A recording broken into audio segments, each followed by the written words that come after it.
ជំរាបសួរពុកម៉ែបងប្អូនទាំងអស់គ្នាថ្ងៃនេះបានពេលទំនេរនាំអ៊ំមកពិសាអាហារក្នុងព្រៃលេងម្ដងហើយនេះម្ហូបយើងមានមាន់មានអីចឹងទៅហើយអ៊ំក៏វិចម្ហូបមកដែរនេះមាន់អាំងយើងទំនងខ្លាំងមែនតើពណ៌ឡងក្រហមឆ្អិនឆ្អៅតែម្ដង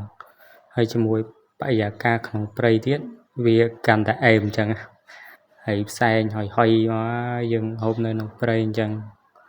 អត់មានរុយមានអីទេក្នុងព្រៃនេះហើយខាងនោះអ៊ំនិងបងរបស់ខ្ញុំនេះមាន់អាំងដែលបងគាត់យកមកពីផ្ទះហើយយើងអាំងជាមួយនឹងគ្រឿងរបស់យើងហើយនៅក្នុងព្រៃដែលចិត្តដីចំការរបស់ខ្ញុំហើយនេះអ៊ំគាត់អ្នក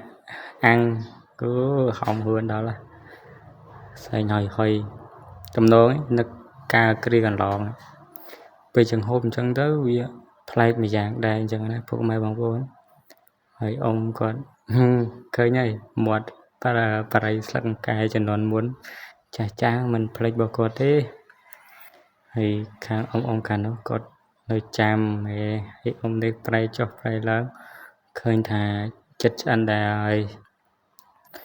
ហើយគាត់ហត់ដែរគាត់ជីកបកគោលលបងដាក់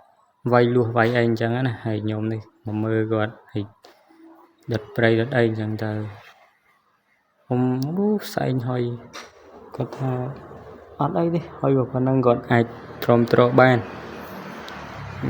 អ៊ំមកខ្ញុំស្រស់ដល់ហើយអ៊ំហើយនេះឆ្អិនបតយពុកម៉ែបងប្អូនលើកមកហើយចាំមើលជាតិយ៉ាងណាដែលជាមួយនឹងជាក់របស់អ៊ំគាត់ខ្លេខ្លាគាត់ជីកទៅទិញយ៉ាងឆ្ងាយពីចកាមែនតើគាត់ថាអូវាមានមាន់អាំងមានអាជាក់ទៀតរឹតតែល្អហើយខ្ញុំនេះអត់ការទេអត់ហូបទេគាត់បដើកោះមួយគាត់ថាមាន់អាំងតំណងពណ៌ឡើងក្រហមឆ្អិនឆ្អៅហើយវាកន្លែងមានទឹកគ្រឿងចុចរបស់យើងទឹកត្រីកោះខុងហ្នឹងជាមួយនឹងបន្លែរបស់យើងហើយនោះស្វាយចាហាលាងមាត់ចឹងនេះម្ហូបវាគួរសមមែនតែស្បាយមែនតែយើងទៅធ្វើជាការផងនោះអ៊ំមកតំណងក៏ទៅដាក់មួយខ្ញុំថាអូអត់ការទេជាអត់ការទេអ៊ំជើញចុះអរគុណ